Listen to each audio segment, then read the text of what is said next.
Rishabh, I am Ashukesh from India news. और आप कैसे हैं? आपका बहुत बहुत स्वागत है इंडिया न्यूज पे। हाय अशुकेश, नमस्ते। मैं अच्छा हूँ, आप कैसे हो?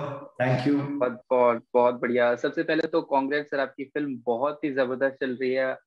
हमारे इधर भी हर जगह हर लोग उसे पसंद कर रहे हैं और हमें रिव्यूज बहुत अच्छे अच्छे मिल रहे हैं। हम खुद जाके देख के आए वहां से। और इसके बाद से सबसे बड़ी बात सर ये होती है ना कि किसी फिल्म को ऐसे mouth to mouth positive reviews बहुत कम मिलते हैं कि लोग सजेस्ट करते हैं कि आप जाइए इस फिल्म को देखिए, फिल्म बहुत अच्छी है। और वो आपकी फिल्म के साथ हो रहा है, कांतारा के साथ हो रहा है। तो ये बताता है कि आपकी फिल्म कितनी जबरदस्त है। तो इसके लिए सर कांग्रेस, आपकी फिल्म धूम मचा रही है इधर नॉर्थ इंडिया में sir. Thank you so much. वो सब पहला मैं कन्नड़ा लोगों को मैं थैंक यू कहना चाहता हूँ। वो लोग पहले रिलीज हुआ तो हर जगह जो कन्नड़ा लोग देखा है, मतलब बाहर का जो स्टेट में थे और दूसरा कंट्री में रहने वाले लोग हैं और कर्नाटक में जो लोग हैं, ये लोग इतना सोशल मीडिया में प्रमोट किया फिल्म को। मतलब मैं वो सोच नहीं सकता हूँ, उतना एक वाइल्ड फायर जैसा स्प्रेड किया। उसके बाद तो दूसरा इंडस्ट्री से, दूसरा डिस्ट्रीब्यूटर से, दूसरा लैंग्वेज, मतलब अभी हिंदी, हम्म। तमिल, तेलुगु, मलयालम से बहुत सारा ट्वीट्स आने चालू हुआ। तो सब लोग ये हमारा लैंग्वेज में डब करो और पैन इंडिया रिलीज करो, ये फिल्म को पोटेंशियल है करके वो लोग बोल रहे। सो वो लोग पूछ रहे थे। सो वो लोग के जो उतना प्यार और विशेष देख के हम लोग भी तुरंत, हम 2 हफ्ते, सिर्फ 2 हफ्ते लेके जी फिल्म जी। को डब किया है। मतलब उतना कम समय में डेफिनेटली हम नहीं कर सकते।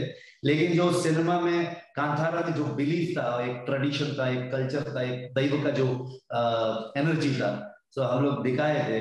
सो वो शायद वो भगवान का, वो दैव का एनर्जी ये सब इतना लेके जा रहा है, सोच रहा हूँ मैं।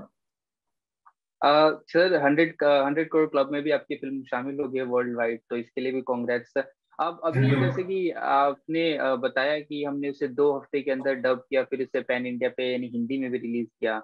बट सर इतनी बेहतरीन कहानी आपने लिखी है, तो इसको इसके रिलीज से पहले, कन्नड़ में भी रिलीज से पहले आपको लगा नहीं था कि आपको ऐसे पैन इंडिया पे इसे रिलीज करना चाहिए, हमें हिंदी पे भी काम करना चाहिए? क्या है ना, अशकेश, अभी मैं आपसे हिंदी में बात कर रहा हूँ लेकिन सोच जी। रहा हूँ कन्नड़ा में। ठीक है, मेरा सब कुछ कन्नड़ा ही होगा। सो जी जी। मेरा मेरा एक स्ट्रॉन्ग बिलीफ था कि ये हमारा जो कर्नाटक का एक, वो एक पार्ट ऑफ कर्नाटका, एक कोस्टल कर्नाटका का एक बिलीफ, रिलीजियस थॉट प्रोसेस, और ये हमारा जो कल्चर, हमारा रूट का जो कहानी, एक फोकलोर, हमारा जो दैव का जो हम लोग मानते हैं, ये जो है ना, ये हमारा जो कर्नाटका का जो एक कल्चर, ये फोकलोर, ये लेके जाके मैं सिर्फ कनाडा में रिलीज करना है। क्योंकि ये हम्म दुनिया को जाना चाहिए, तो जरूरी है कि ये कनाडा फिल्म हम्म। है। सो ये जी जी। वो एक पर्सनल ये था, स्वार्थ था मेरा। हम्म। ठीक है।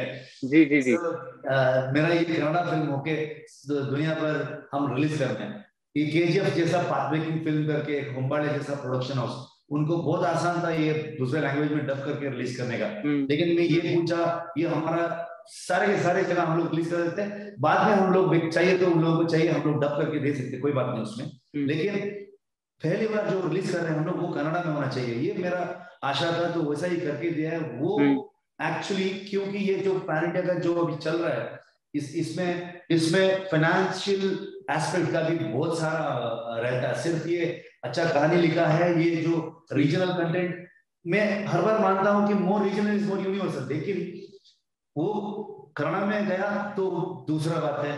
अगर हम लोग एक बार पैन इंडिया जैसा मार्केट में हम लोग पिच करना है, सो वो वर्क प्रोसेस भी अलग रहता है। हम्म। टाइम ज्यादा चाहिए, सो बजटिंग जिटिंग एवरीथिंग। हम्म सो मेरा मानना ये था कि मैं उतना प्रमोट करके जो हाइप मिलता है ना, वो ज्यादा बर्डन है। सिनेमा, हम्म। हर बार सिनेमा लेके जाना है, हम कुछ नहीं जी। करना है, हम प्रमोट कर रहे हैं उसमें, वो मानता हूं मैं। लेकिन हम लोग ज्यादा बिल्डअप दिया वो मुझे मैं मानता नहीं हूं, वो बिलीव नहीं करता हूँ।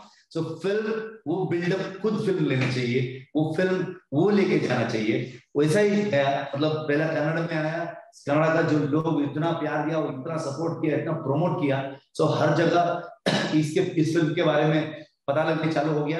सो उसके बाद जो वो फिल्म खुद पैन इंडिया बन गई, मेरा ये नहीं है जी। उसमें। मतलब ये पहली फिल्म होगी ऐसे कह सकते हैं कन्नड़ से, कि जो खुद ही रिलीज होने के बाद खुद को पैन इंडिया तक लेके गई है फिल्म। सर, एक सवाल मेरा ये भी है कि आपने इसे खुद लिखा है, खुद डायरेक्ट किया है, खुद एक्ट भी किया है। तो सर, लिखा है तो ये स्टोरी कहाँ से दिमाग में आई और कैसे इस पे काम करने के बारे में आपने सोचा?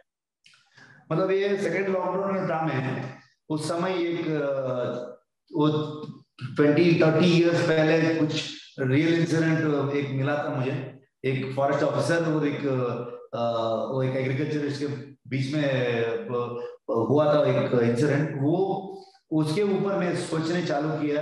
उसके बाद मुझे मन में आया कि मैं एक एग्रीकल्चर लैंड के ऊपर एक कहानी बता रहा हूँ। सो अगर पूरे पूरे इंडिया में, हमारा कर्नाटका में है, नहीं तो हमारा कोस्टल कर्नाटका में, हमारे गांव में जो हम लोग ये सोचते हैं कि एग्रीकल्चर से हमारा लाइफस्टाइल, हमारा वे ऑफ लाइफ, हमारा बिलीफ सिस्टम, हमारा जो मानने वाला भगवान का जो है, हमारा कल्चर, सेलिब्रेशन, सब कुछ, so each and everything involve with that agriculture process.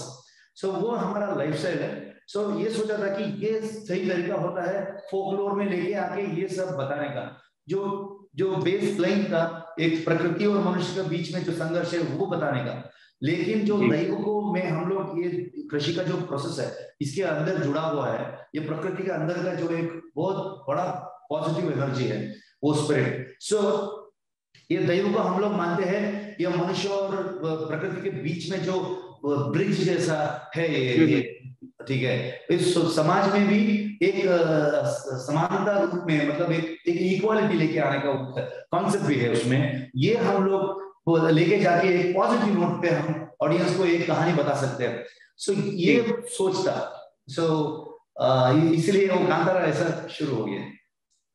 Sir, इस सोच को इम्प्लीमेंट करना कितना ज्यादा मुश्किल रहा, क्योंकि आप ही डायरेक्टर थे, आप ही ने लिखा था, आप ही को एक्ट भी करना था। तो क्या ये डिफिकल्ट होता है कि एज एन डायरेक्टर, एक्टर और राइटर काम करना?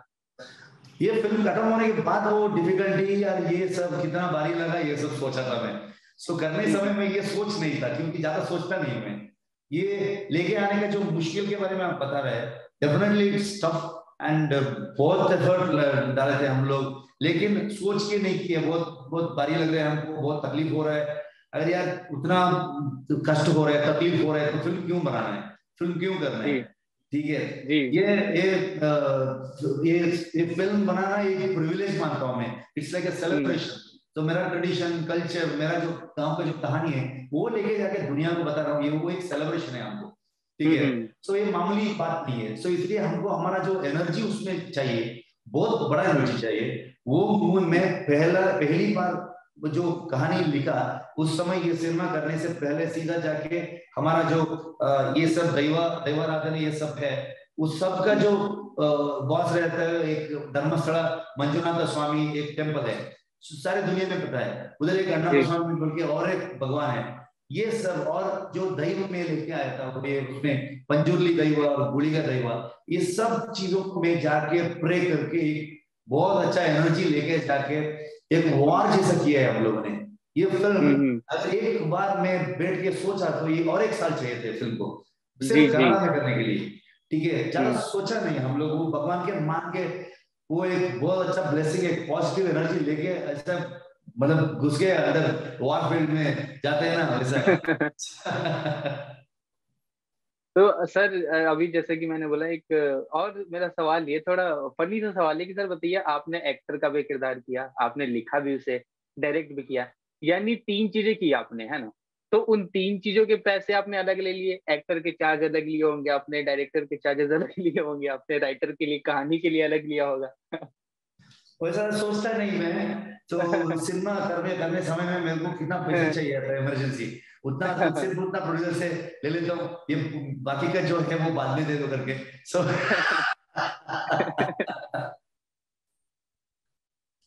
सर, मैं जब ये मूवी देख रहा था तो इसमें सिनेमेटोग्राफी या फिर डीओपी वर्क बहुत जबरदस्त हुआ था, खासकर में जो नाइट सीन्स थे। तो सर, इसे शूट करने से पहले आपने अपने डीओपी आर्टिस्ट से या फिर कैसे आपने प्रिपेयर किया था, या फिर मेकअप आर्टिस्ट से? क्योंकि जिस तरीके के मेकअप्स वगैरह देख रहे हैं और जो खासकर में जो फेस्टिवल दिखाया गया उसको और बेहतर तरीके से रिप्रेजेंट किया गया, स्क्रीन पे भी देखने में बहुत जबरदस्त लगता है। तो वो सर, उसकी प्रिपरेशन कैसी रही होगी आपकी? मतलब मेरे को एक कहानी आया उस रात, ऑलमोस्ट 12 o'clock था, इसके बारे में मैं बात करता था, सोच रहा था।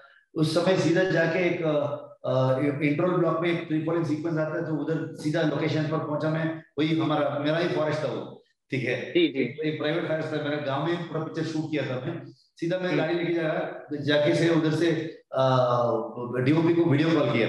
वीडियो कॉल करके उधर बोला मैं, मुझे इधर इतना इतना ऐसा ऐसा सीक्वेंस चाहिए, ऐसा ऐसा होना चाहिए, ये मतलब वो रात ऐसा दिखना चाहिए, हम्म इसके ऊपर तू काम कर, इसके ऊपर सोच। सो ये विजुअली हम लोग ये कहानी को कैसे लेके आता है, ये सब हम लोग मिलके डिस्कस किए। एंड हम्म मेरा डीओपी जो था, जो अरविंद कश्यप ने, हम्म वो ये कांतारा फिल्म का हम्म, और मेरा बैकबोन था। क्योंकि मैं इधर जी राइटर भी था, और मेरे साथ और 3-4 को राइटर्स भी थे। लेकिन जो डायरेक्ट करके एक्ट करने के समय में जो डीओपी का हम्म जो इधर उसका कंट्रीब्यूशन बहुत बड़ा था। एंड विजुअली जी हमको जो कैसे, मतलब हर बार हम दोनों का थॉट प्रोसेस एक ही रहता था। मतलब एक पेस में हम लोग ज्यादा डिस्कशन नहीं करते थे। कहानी में बोला था, उसको ईच एंड एवरी सीक्वेंस पता था, ईच एंड एवरी सीन हम लोग बहुत समय हम लोग नरेशन भी किए थे। ये सब करने के बाद जो टीम आ रहा है, मतलब डीओपी का जो टीम था, डायरेक्शन का जो टीम था, हम्म सब लोग एक पेस में थे। लेकिन जो मतलब जुगाड़ तो होते रहते हैं हर फिल्म सेट जी में। जी सो हम्म वो यही जुगाड़ में वो 4-5 डायरेक्शन डिपार्टमेंट के जो लोग थे, हम्म वो लोग भाग गए मेरा टॉर्चर ये कर नहीं कर सकते थे वो लोग। और आर्ट डिपार्टमेंट का भी हम्म ऐसा ही था, धरणी गांगे पुत्र एक हम्म आर्ट डायरेक्टर था, उसके साथ और 3-4 लोग थे मेन पीपल। उसके साथ जो लोग आए थे, उसमें हर शेड्यूल में भाग जाते थे। मतलब उतना मुश्किल था काम फॉरेस्ट के अंदर वो काम करना, और बहुत सारे नाइट्स था। सो पूरे पूरे रात हम लोग शूट करते थे। सो अगर डायरेक्टर एक्टर तो लीड में है, तो हम्म, क्या बताते हैं लोग, काम करना ही होगा जी जी ना। जी जी सो जी ऐसा एक कंट्रीब्यूशन था। और एक टीम में एक बहुत अच्छा शानदार गिम्बल ऑपरेटर था, जयसिंह बोल के, और मनु बोल के, और एक गैफर था, वो फोकस पुलर भी थे, और गैफर भी था। उन वो ये सब लोग बहुत साल से जाते हैं, बहुत सारे फिल्म में हम्म काम किए मेरे साथ। ये हम्म सब लोग मेरा टीम है। हम सब लोग मिलके जाके फर्स्ट लॉकडाउन में एक लॉकडाउन फिल्म किए थे। वैसा कुछ हम्म एडवेंचरस है हम लोग। सो सो ये टीम का जो कंट्रीब्यूशन था, इसलिए मैं इस इतना कम समय में, लास्ट अप्रैल 27 को ये हम्म आइडिया आया था, सितंबर के अंदर में पूरे प्री प्रोडक्शन सेट डाला। सो प्रिपरेशन किया, लोगों को हायर किया, मतलब एक्टर्स को सेलेक्ट हम्म किया, वर्कशॉप दिया, रिहर्सल्स, और मेरा प्रिपरेशन भी, मेरा 6 महीने का ऑलमोस्ट ये मिक्स मार्शल आर्ट का तैयारी चल रहा था एक एक्शन जी जी सीक्वेंस के लिए। जी साथ ही जी में बफेलो रेस का भी मैं हम्म तैयारी कर रहा था। सो ऐसा मैं अगर एक दिन बैठ के सोचा तो 1 साल तो 2 साल लगेगा था ये फिल्म। लगे अच्छा सर एज एन एक्टर और एज एन डायरेक्टर भी वो फिल्म के अंदर वो कौन से सीक्वेंस था, वो कौन सा पार्ट था जिसे शूट करने में या फिर एक्ट करने में आपको सबसे ज्यादा डिफिकल्टी हुई, जो कि टफेस्ट पार्ट था फिल्म का? यार वो प्रश्न को मैं हर सीन को बोल सकता हूँ, लेकिन डिफिकल्टीज, लेकिन डिफिकल्टी जैसा नहीं मानते हम लोग। जी फिल्म फिल्म की करने के लिए आए। अगर कांतारा में कर रहा हूँ लाइफ में, पूरे मेरा मेरा मेरा जिंदगी में, मेरा लाइफ में एक ही बार कर सकता हूँ। हर फिल्म में जी यही जी थॉट प्रोसेस रहता है, ठीक है। अगर हम्म मेरा मुझे ये मुश्किल हो रहा है, क्यों करना है, फिल्म में क्यों आना है, ये लोग आते हैं टीम वाले लोग, उन लोगों को ही बोलता हूँ मैं, आप लोगों को ज्यादा मुश्किल हो रहा है, ज्यादा प्रॉब्लम हो रहा है, तो मत मत आओ, मत करो, ये बोलता हूँ मैं। वो वैसा सोच नहीं आना चाहिए। जब मुश्किल हो रहा है, तो आसानी का जो काम है वो पकड़ के उधर रहना चाहिए, फिल्म इंडस्ट्री में नहीं आना चाहिए। जी जी जी बिल्कुल सही कहा सर। सर मेरा आपसे आखिरी सवाल होगा, और सबसे मुझे लगता है जो भी इंटरव्यू देख रहा होगा कि अभी ये तक कामधारा देख के आ गया, अगर नहीं देखा तो आप जाके देख लीजिए, बहुत अच्छी फिल्म है। और हमने कोई स्पॉइलर भी नहीं दिया इस इंटरव्यू में, तो आप जाके आराम से देख सकते हैं। और जिन्होंने देख लिया सर, उनके लिए ये सवाल है कि सर अगला प्रोजेक्ट क्या होने वाला है, अगला आप क्या लेके आने वाले नो कमेंट्स। हैं? No comments on that.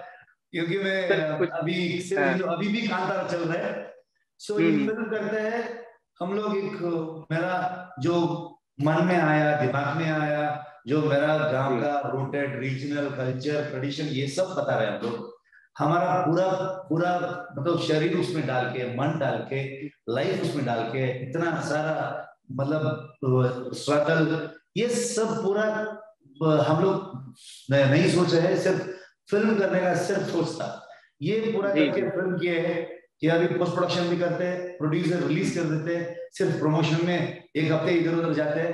मैं वैसा काम नहीं करता हूँ। अगर फिल्म रिलीज किया, जो थॉट प्रोसेस शुरू से कैसा था वो थिएटर से बाहर आ गया, ओटीटी पे आ रहा है और किधर प्लेटफॉर्म से आ रहा है, उधर तक हम लोग काम करते हैं। सो जी उस समय तक हम काम करना है, वो हमारा रिस्पॉन्सिबिलिटी है। कुछ लोग आगे में वो पिक्चर रिलीज हो गया, प्रोड्यूसर क्या कुछ करेंगे तो छोड़ के जाते हैं। सो हम्म वैसा थॉट नहीं है मेरा। सो हम्म। अभी सिर्फ कांतारा है, सिर्फ कांतारा है। सर कांग्रेस आपको फिल्म के लिए, कांतारा बहुत अच्छी चल रही है, हम सब लोग देख रहे हैं उसे, पैन इंडिया फिल्म बन चुकी है और पहली कन्नड़ फिल्म होगी मुझे लगता है जिसने खुद को पैन इंडिया फिल्म बनाया। आपने सोचा नहीं कि ये पैन इंडिया तक जाएगी, बट लोगों ने इतना सही ज्यादा है। प्यार दिया, लोगों ने इतना ज्यादा पसंद किया, तो वो खुद पे खुद ही पैन इंडिया बन गई। बोला जाता है जो कंटेंट अच्छा होता है वो कंटेंट लोगों तक पहुंच ही जाता है अगर वो लोगों के पास आए तो। Sir thank you India news के साथ जुड़ने के लिए, और आई होप कांतारा और ज्यादा बेहतर करेगी और लोग इसे देखेंगे। Thank you so much. Thank you.